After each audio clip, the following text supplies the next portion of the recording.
BFM Business, 18h, 21h, le grand journal Fabrice Lundi.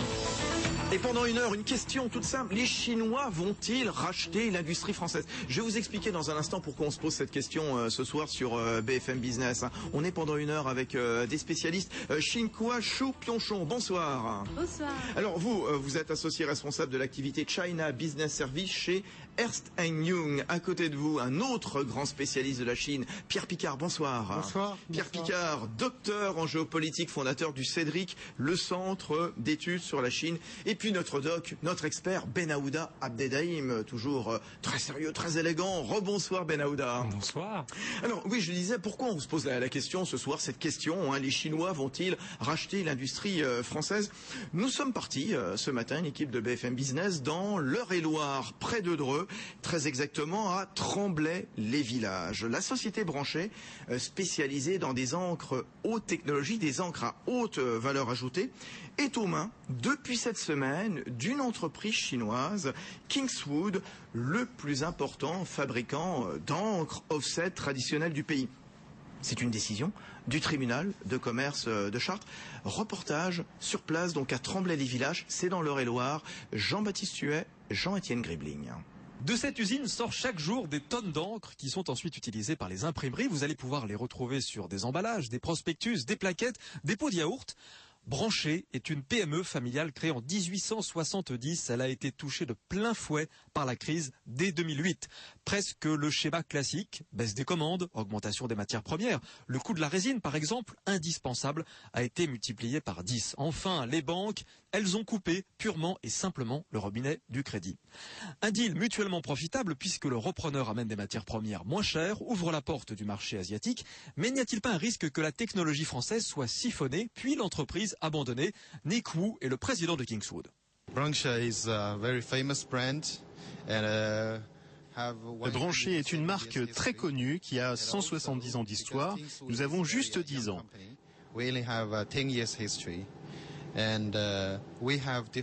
Branché fabrique des produits que nous n'avons pas, c'est idéal. Mais de notre côté, nous sommes aussi très forts sur notre marché et nous avons des produits qu'ils n'ont pas.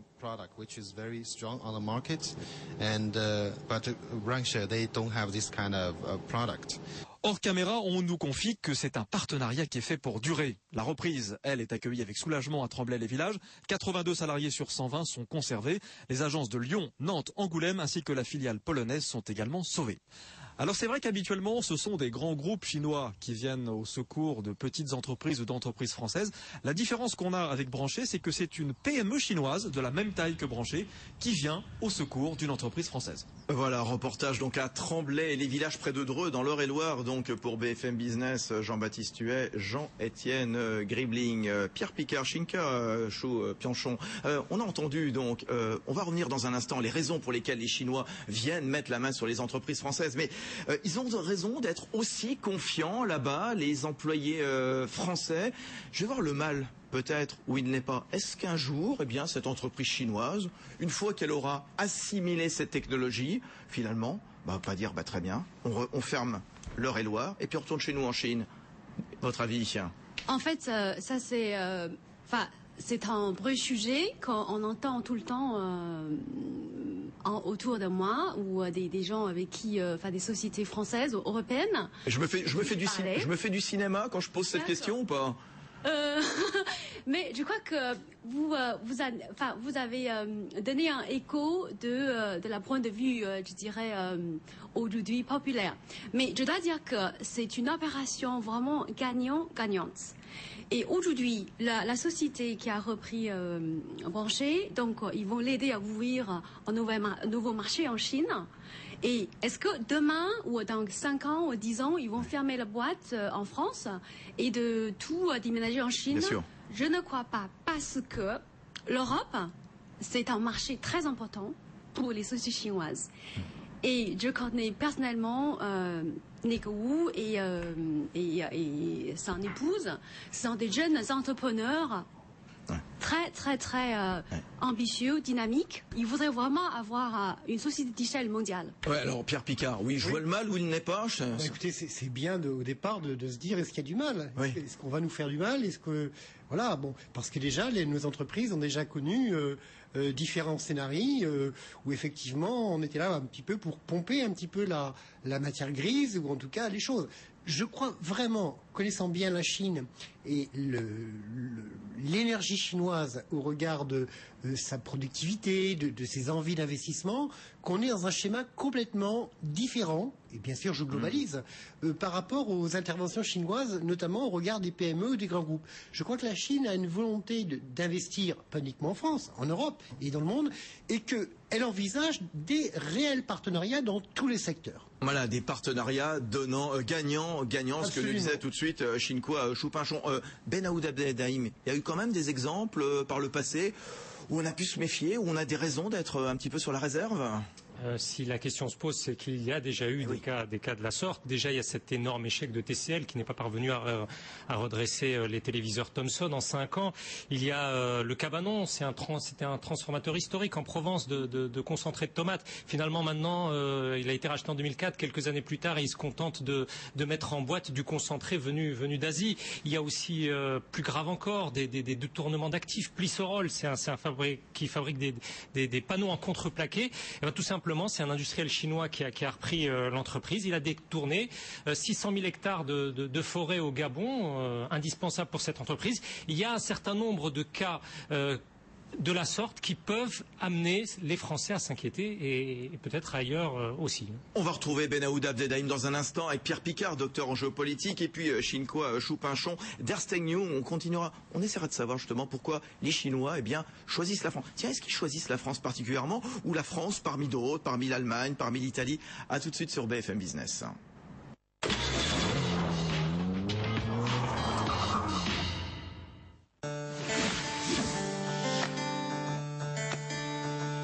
Nul besoin d'attendre demain pour rouler en voiture électrique. Opel lance l'Ampera, un véhicule électrique sans contrainte d'autonomie, une première sur le marché automobile. Parcourant jusqu'à 80 km grâce à sa batterie lithium, l'Ampera permet d'effectuer 500 km supplémentaires en propulsion électrique grâce à son générateur thermique à essence embarqué qui alimente la batterie. Élue voiture de l'année 2012 par le jury de Car of the Year, l'Opel Ampera est une automobile à vivre au quotidien. Le design, les équipements, comme la caméra de recul et le système audio Bose, l'habitacle et ses sièges en cuir, l'espace intérieur ne transigent pas avec l'exigence de qualité du constructeur allemand. Autant d'atouts auxquels s'ajoute le super bonus de 5 000 € et l'exonération totale de la taxe sur les véhicules de société. L'Ampera, c'est clair, a tout pour séduire les flottes d'entreprises. Rouler aujourd'hui avec la voiture de demain, voilà tout simplement ce que propose Opel. –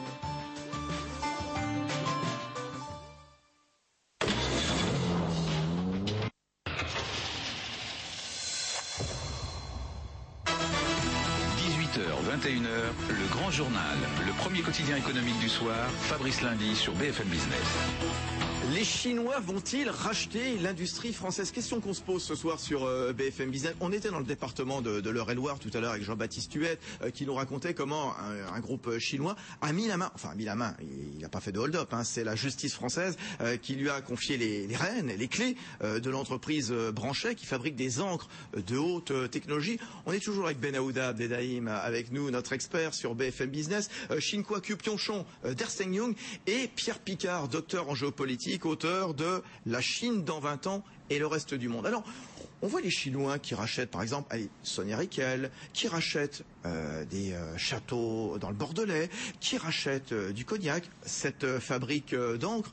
Alors, je me fais peut-être un petit peu de fantasme, j'en sais rien. C'est vrai, c'est faux, les Chinois débarquent en grand nombre, ils mettent la main sur nos industries, Pierre Picard? C'est un petit peu à l'image de la diaspora chinoise qui est répartie sur les 5 continents, dans l'ensemble des pays du monde, depuis des générations et des générations. Et aujourd'hui, cette Chine qui a les moyens, qui est riche, qui a encore bien évidemment des inégalités, elle est totalement en mesure d'investir dans tous les secteurs d'activité et dans tous les pays, selon les créneaux et les secteurs qui l'intéressent. Donc dans le domaine de l'agriculture, des sciences, de la biotechnologie, il y a également... C'est-à-dire qu'il n'y a pas de chasse gardée, c'est-à-dire qu'ils sont partout, aussi bien le commerce, l'agriculture, l'industrie, les pièces mécaniques par exemple, on les trouve partout. Oui, tout à fait. Et investissement, aussi bien, on l'a vu avec l'achat des salles de cinéma aux États-Unis, mais également pour des toutes petites entreprises ou des PME. L'investissement chinois, il part du petit restaurant chinois dans le village jusqu'aux conglomérats internationaux. Alors pardon, là, faut bien préciser, on parle d'investissement chinois, pas forcément les Chinois de la diaspora. Là, on a parlé donc d'une entreprise, en l'occurrence Kingswood, mais au-delà de ça, c'est-à-dire il faut bien distinguer entre, j'allais dire, les Chinois de France, qui sont français, qui mettent la main sur des bars tabac, qui mettent la main sur des épiceries, etc., et des PME avec des capitaux qui viennent de Chine, hein, Pierre Picard. Oui, mais vous avez des réseaux, et ce sont ces réseaux, je dirais, claniques, culturels, familiaux, qui permettent justement de faciliter les choses. Oui. Alors, Shin-Kwa Chou-Pyeong-chon d'Earthing News, ils sont aussi présents qu'on le dit, ou alors, bon, finalement, on les voit plus que les autres. C'est peut-être ça aussi. Mais en fait, tout d'abord, quand vous avez dit mettre la main, c'est un peu... J'aurais dû dire autrement. Parce que si on regarde Kingswood avec Branché, même, vous avez indiqué, c'est un Wanda Group qui a acheté AMC, le deuxième grand chaîne de cinéma américain. 2,6 milliards. Et puis récemment, aussi en février, Sony Heavy Industry qui a acheté une société allemande dans le même secteur pour à peu près 500 millions de dollars, tout ça. Dans toutes ces transactions, c'est parce que il a un besoin. Ces sociétés européennes, américaines, qui ont un besoin financier. Donc c'est eux qui ont demandé d'être rachetés. Donc c'est pas un comportement prédateur. Oui, c'est ça. Voilà. Au départ, on a une entreprise qui peut avoir des difficultés, ce qui était le cas donc de cette entreprise d'Eure-et-Loir. Et finalement, il y a plusieurs repreneurs et la justice donne cette entreprise au mieux-disant, finalement, mieux-disant financier, mieux-disant social. Il sait que c'était une chinoise pour le coup. Avec cette ambiguïté, comme les Américains qui investissaient auparavant en Europe, on disait oui, on veut l'argent des Américains, mais ils nous envahissent un peu. On est globalement un petit peu dans un même schéma économique où la puissance qui émerge, eh bien, elle fait un peu peur. Oui, Ben Aouda Abdelhaim. En même temps, on dit qu'on ne veut pas de l'argent des Américains. Les salariés ne disent rarement ça. Hein, rarement ça. Lorsque McCormick à Saint-Dizier a été racheté par le chinois Ito, le délégué CGT de l'entreprise, le secrétaire du comité d'entreprise, a dit nous, ce qu'on voit, ce ne sont pas des Chinois, ce sont des employeurs. Et c'est le cas également pour cette entreprise. Et l'opposition revient rarement de la part du personnel qui finalement cherche à garder des emplois et à attendre des investissements. Oui, parce qu'on l'a entendu tout à l'heure, il y a à la fois donc la sauvegarde de l'emploi et puis, comme vous expliquiez tout à l'heure, c'est donnant-donnant. Il y a une ouverture sur les marchés extérieurs. La France, Pierre Picard, c'est pas la seule où les Chinois plantent leur drapeau. La France, est-ce que la France est une tête de pont principale ou il y en a d'autres finalement, l'une parmi d'autres comme l'Italie, comme l'Allemagne? La France, l'Allemagne, l'Italie, bien évidemment. Mais la France a sa propre particularité et il faut quand même indiquer qu'elle est, je dirais, réputée. Il y a même, je dirais, des notions affectives au regard de la Chine. Et on aime bien l'Europe, mais on aime bien surtout la France. La France, terre de culture, terre du luxe, terre des philosophies également qui ont amené sa révolution. Et d'ailleurs, la Chine s'en est inspirée en son temps. Donc on est là dans un schéma également économico-affectif. Oui, qu'est-ce qu'ils aiment, Shin-Kwa Chou-Pyeong-chon, les Chinois, lorsqu'ils viennent en France? C'est quoi? C'est la qualité de la main-d'œuvre? C'est le réseau de transport? C'est tout ça en même temps? D'abord, j'aime bien la notion romantique de monsieur. C'est effectivement, les Chinois aiment beaucoup la France. Ils aiment la philosophie, vient de le dire Pierre Picard. Tout ça. Mais en fait, la France n'est pas un pays, le seul pays que les Chinois voudraient investir. Et en fait, c'est vrai partout. Donc, je dois dire que, puisque mon service couvre toute l'Europe, je travaille chez Ernst & Young, je travaille avec l'Allemagne, le Royaume-Uni, l'Espagne, l'Italie, Portugal, Belgique, enfin, vous imaginez. Tous nos voisins, oui. Nos voisins. Donc, on voit en Europe, parmi les différents pays membres d'Européenne, chaque pays il a leur propre force économique. En France, on est réputé pour les produits de consommation, pour les marques de luxe, pour certaines industries générales, pour certaines technologies et surtout, par exemple, pharmaceutiques. En Allemagne, c'est autrement. Ce sont les machines-outils, j'imagine, beaucoup plus en Allemagne, avec des entreprises comme les panneaux solaires, les machines-outils, les pompes à béton, enfin je ne sais quoi. Énergie renouvelable. UK, c'est c'est quoi? C'est utilities. Royaume-Uni, ouais. Voilà, c'est Royaume-Uni, c'est utilities surtout. Donc les réseaux d'assainissement, etc. Voilà, infrastructure. Voilà, infrastructure. Pierre Picard. Il y a une force de capillarité de la Chine à choisir des secteurs finalement qui sont prédominants dans les zones géographiques mondiales. Ils font leur marché en quelque sorte. Ben Aouda Abdelhaim. En France aussi, il y a un intérêt pour l'industrie légère et lourde. Il y a plusieurs entreprises très intéressantes qui ont été rachetées par des intérêts chinois. Nous parlions tout à l'heure de McCormick qui fait des transmissions pour les tracteurs.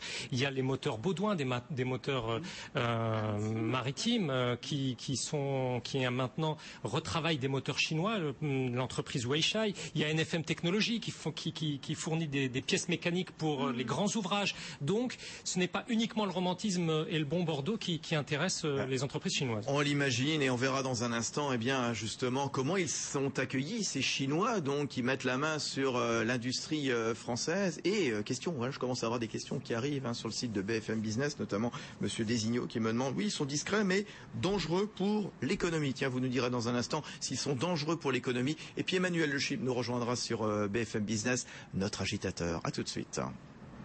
Pour analyser et comprendre les enjeux du numérique dans les entreprises, ne manquez pas IT for Business le MAG, présenté par Frédéric Simotel, directeur de la rédaction de 01 Business et Technologie. IT for Business, le MAG, du lundi au vendredi à 7h57 et 19h55 sur BFM Business. Décryptez l'IT en regardant le MAG IT for Business avec Orange Business Service.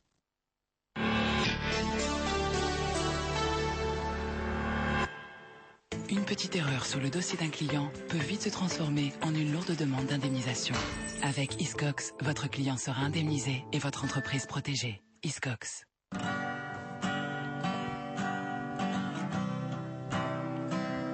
Et si vous échangiez vos prochaines vacances contre le voyage de votre vie? Australie Tour crée votre voyage sur mesure de Sydney à la Grande Barrière de Corail et à travers toute l'Australie.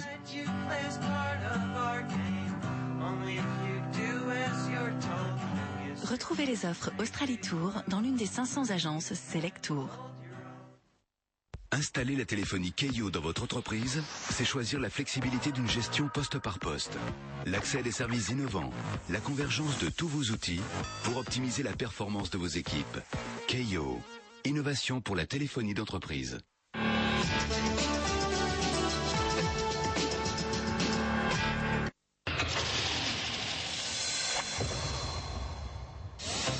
Dans 2 minutes, 19h30 sur BFM Business. Très très bonne soirée. Jean-Christophe Froisset, on va le retrouver pour un rappel des grands titres de l'actualité économique.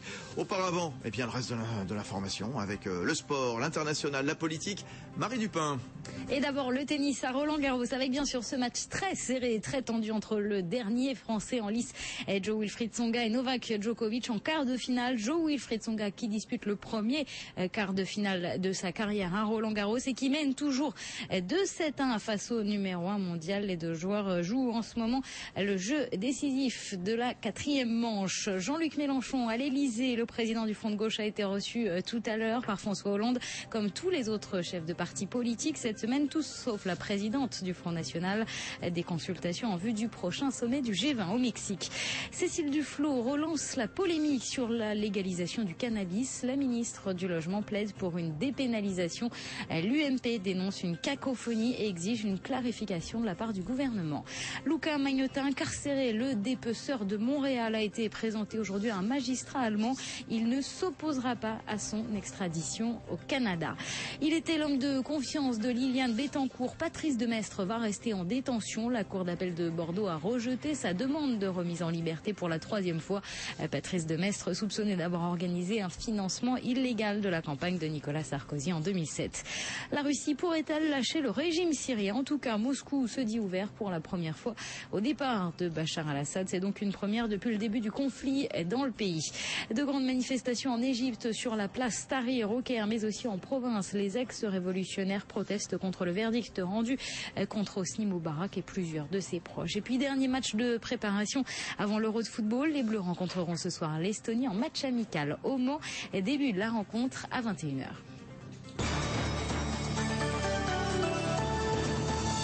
19h30, on va se retrouver dans un instant avec cette question. Donc, les Chinois vont-ils racheter l'industrie française? Auparavant, le rappel des grands titres de l'actualité économique sur BFM Business avec Jean-Christophe Froisset et l'Espagne qui lance un SOS à l'Europe pour sauver ses banques. Et selon la presse allemande, Madrid pourrait bénéficier d'une ligne de crédit du FESF.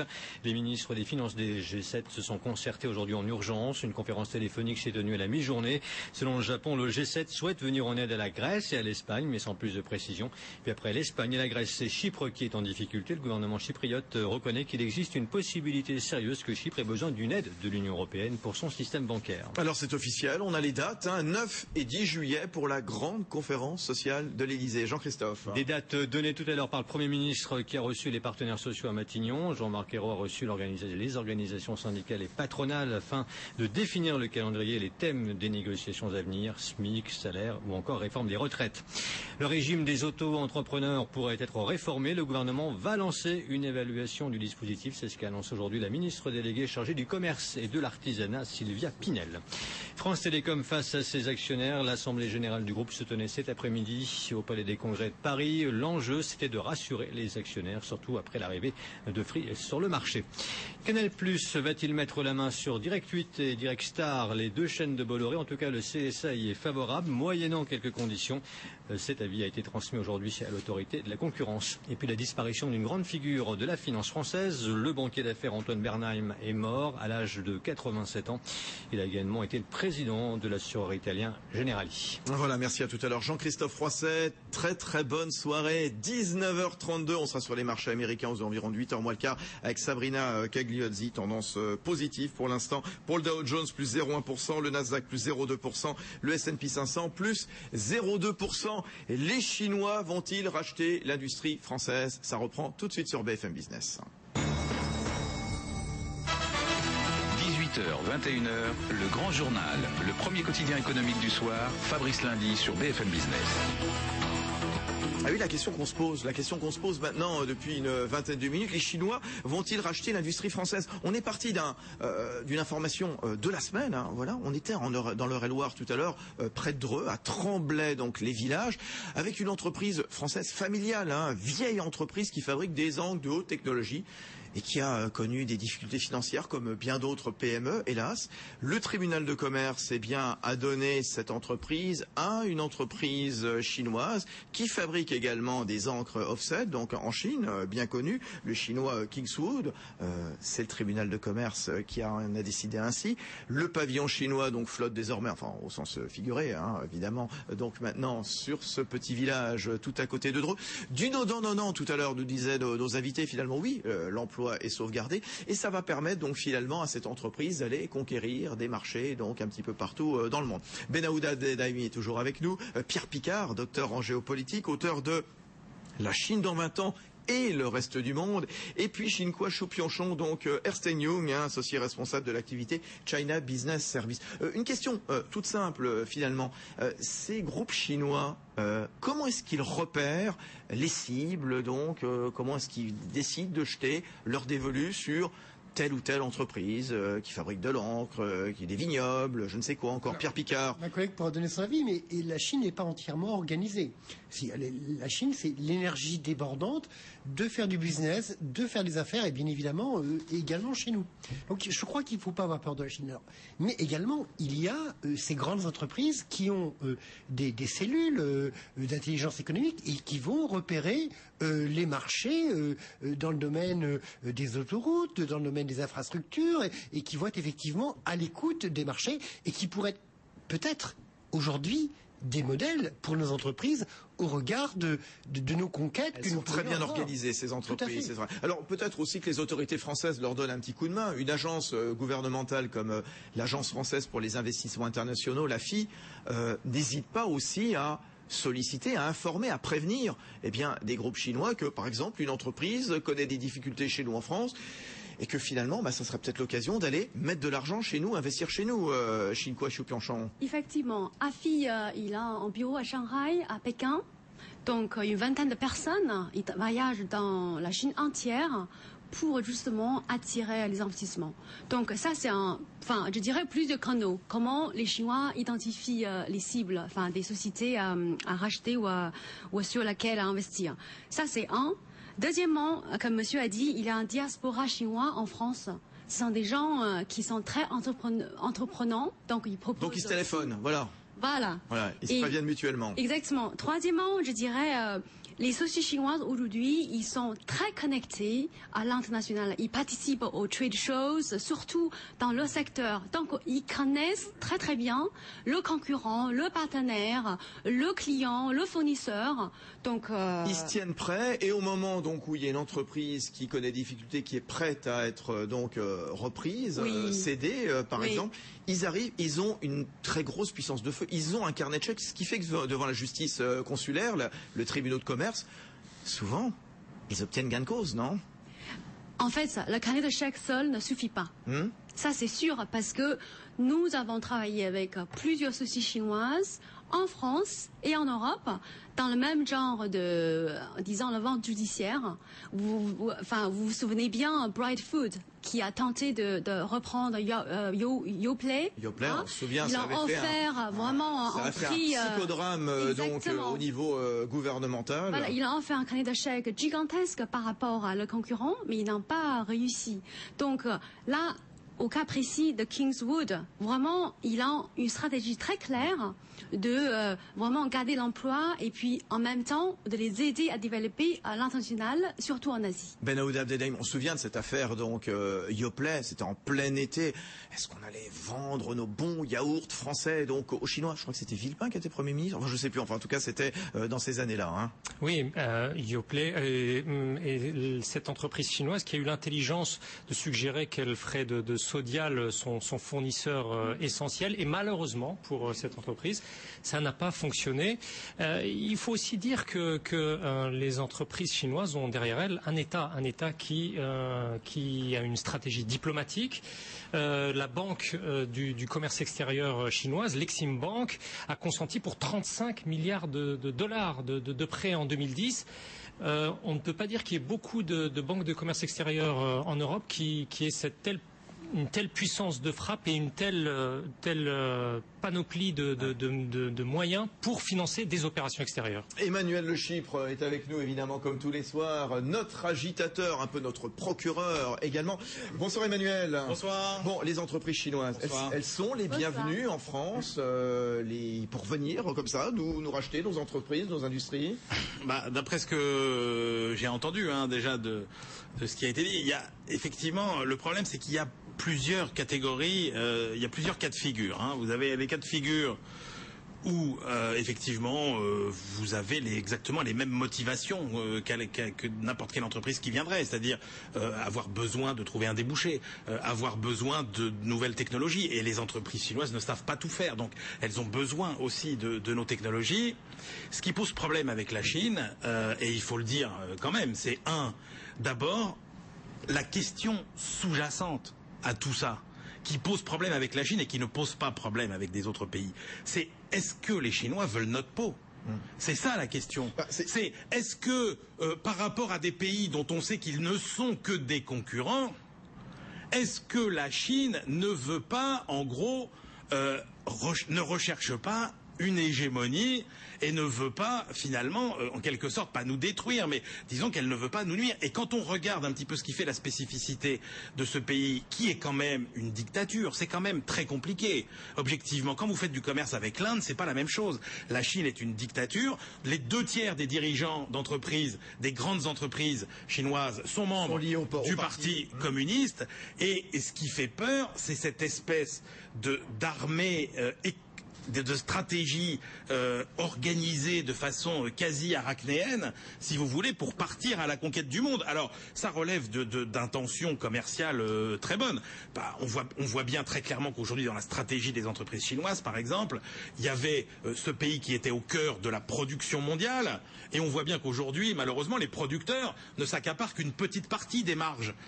Et donc, on voit bien toute la volonté des Chinois de se développer à la fois dans la logistique et dans la distribution, c'est tout l'intérêt du projet Châteauroux, par exemple, pour effectivement s'accaparer des marges beaucoup plus importantes. Donc Châteauroux, c'est dans le Berry, évidemment. Châteauroux Business District. L'idée, c'est d'accueillir donc des entreprises chinoises, comme l'a fait également le département de la Moselle. Parce qu'à Châteauroux, il y a la plus longue piste d'atterrissage de France, 3 km et demi, qui peut atterrir des gros avions. Voilà. Donc ce serait une base logistique. Emmanuel, donc je crois que c'est ça qui fait peur. Vous nous disiez, oui, ça peut faire peur, en effet. Est-ce qu'ils ne veulent pas notre peau, les Chinois? Je disais tout à l'heure un mail de Igor Designo, un des auditeurs du Grand Journal, qui nous disait, les entreprises chinoises ou indiennes, ils sont discrets mais dangereux pour l'économie. Et puis une autre question, Michel de Clamart, qui nous disait tout à l'heure, les Chinois qui investissent, pourquoi est-ce que ça impressionne plus que si c'était des investisseurs américains, tout simplement? Pierre Picard. On est vraiment dans des réalités et en même temps dans un grand mythe. Et si vous le permettez, Emmanuel... Dans le fantasme. Dans le fantasme. C'est moi une image que j'aime beaucoup, c'est et que je défends toujours, et que je défendrai toujours vis-à-vis de l'Asie et la Chine, c'est le péril jaune. On en est encore aujourd'hui à travers des stéréotypes, et moi qui connais particulièrement bien l'Asie et la Chine, je peux le dire, on est toujours dans une partie de fantasme. Alors, bien sûr, on parle de la Chine qui est un État, certes... qui pour moi n'est pas une dictature, mais un pays en évolution, donc après, chacun ses pas. Il ne faut pas oublier également la philosophie de la Chine, qui n'a pas du tout, contrairement à nos nations européennes et aux États-Unis d'Amérique, que j'admire pour ses valeurs, mais qui n'a pas la même vision de conquête du monde. Vous ne verrez jamais la Chine s'investir dans une guerre outre ses frontières. L'histoire vous donne raison. L'histoire me donne raison. Voilà, c'est vrai, absolument. Et quand on lit l'économie, ce qui est important à la philosophie et à la mentalité asiatique et notamment chinoise, on s'aperçoit sur place que bien évidemment, non, on n'est pas en guerre, mais on est en partenariat. Sauf que pour porter pour porter la contradiction, vous savez très bien qu'il y a cette idée que les 2 ou 3 derniers siècles ne sont qu'une parenthèse finalement au cours de laquelle la Chine a perdu son premier rang mondial et qu'on sent dans beaucoup de discours quand même cette volonté de retrouver cette place qui a été perdue il y a 3 siècles. Et même la Chine, Pierre Picard. a raison. Et la Chine a sa revanche quelque part à prendre. La Chine désire retrouver une place. Mais vous ne trouverez jamais dans l'histoire que nous avons évoquée, fût-elle très lointaine, vous ne trouverez jamais cette volonté d'hégémonie, puisque déjà là, son territoire. Chine quoi, Chupionchon? Volonté d'hégémonie, il faut les craindre, ces Chinois? Enfin, cette question, peut-être je suis biaisée parce que je suis chinoise.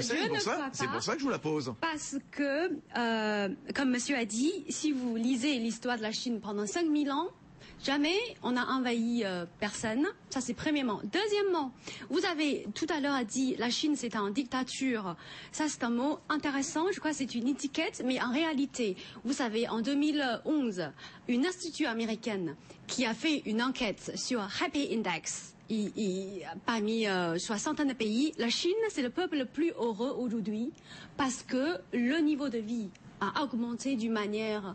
Voilà. Parce que vous acceptez sans doute de troquer un peu de liberté quand vos salaires augmentent de 15% par an. Vraiment, que je comprends très bien. Pardonnez-moi juste un mot. Mais Pierre Picard, et on marque une pause. Notre vision du monde est totalement différente de la vision chinoise, et le Parti communiste chinois, avec ses différentes tendances, n'est ni plus ni moins aujourd'hui qu'une duplication modernisée de ce que j'appellerais le Parti chinois. Bon, allez, restez avec nous. On continue dans un instant. Il nous restera quelques minutes. On essaiera de savoir donc, pourquoi les Chinois vont racheter ou pas l'industrie française. Est-ce qu'il faut les craindre, justement? À tout de suite sur BFM Business.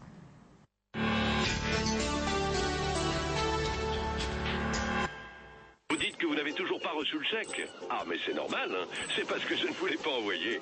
C'est une question de principe, je ne paye jamais. Non, parce qu'après les gens s'habituent, ça finit par me coûter une fortune. Ce serait presque drôle si ce n'était pas aussi grave. En 2011, nos juristes d'affaires ont réalisé 400 millions d'euros de cash additionnel. Cabinet Arc, votre argent n'a pas de temps à perdre. Quand vous éteignez la télé, allumez la radio et restez connecté gratuitement aux premiers médias d'information économique et financière. BFM Business à Cannes, 104.4. À Nantes, 107.2. À Annecy, 96.4. Retrouvez toutes les fréquences de BFM Business à la radio sur bfmbusiness.com. BFM Business à Saint-Raphaël, 102.8. À Tours, 89.7. BFM Business, numéro 1 sur l'économie, le premier média intégré, radio, TV, web et mobile. Vivez la bourse autrement. Désormais, avec Bourse Direct, vos ordres de bourse sont à moins de 1 euro. Le meilleur de la bourse en ligne, boursedirect.fr.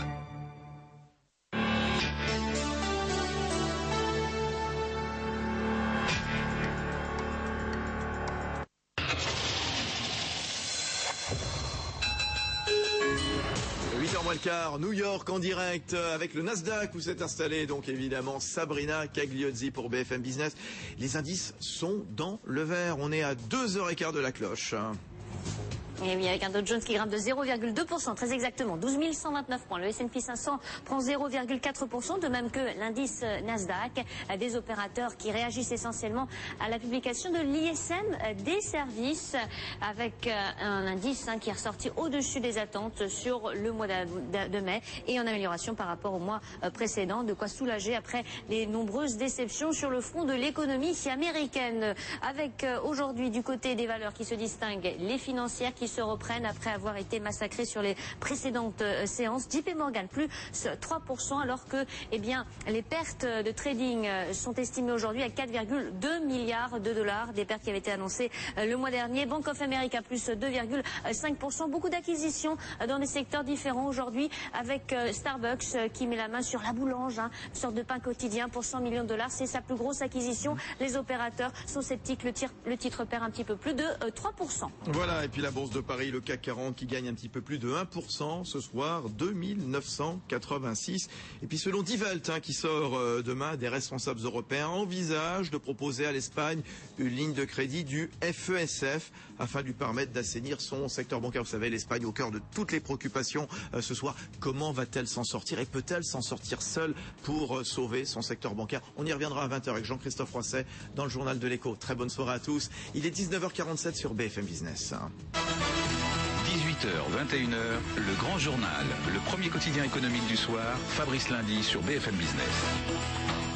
Alors bon, peut-être qu'on se fait un petit peu de cinéma, peut-être que c'est un petit peu du fantasme. Bon, les Chinois vont-ils racheter l'industrie française?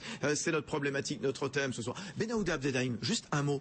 Le montant des investissements directs étrangers venus de Chine par rapport à tous ceux des États-Unis, d'Europe, d'Afrique, etc.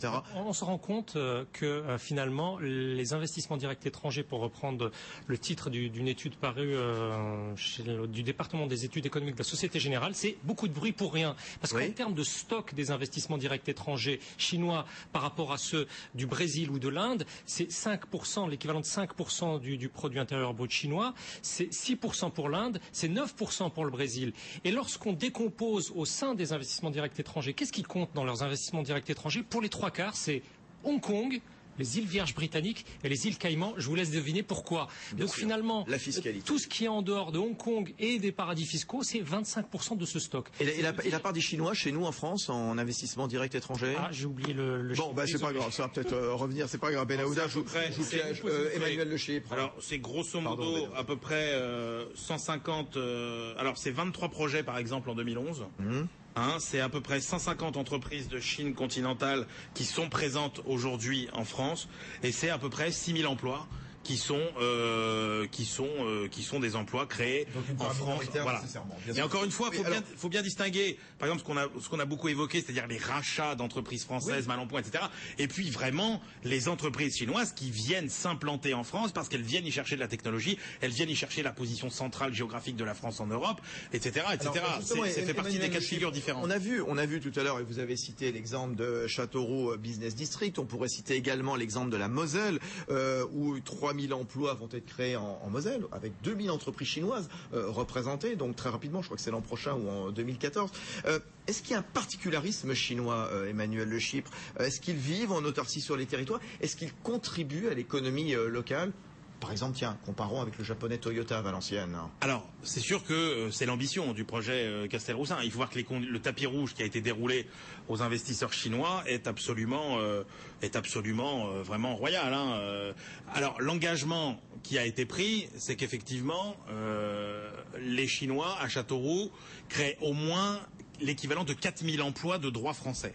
Donc on va voir si ce sera respecté. Mais il y a des exemples. Moi, je pense à l'exemple, par exemple, de l'exemple toscan, qui est celui de Prato, qui est une ville de Toscane, dans laquelle, en fait, on a fait venir, c'est des spécialistes du textile, on a fait venir des entrepreneurs chinois. Alors, c'était au début des années 90, c'était peut-être encore des investisseurs un peu sauvages qui sont venus.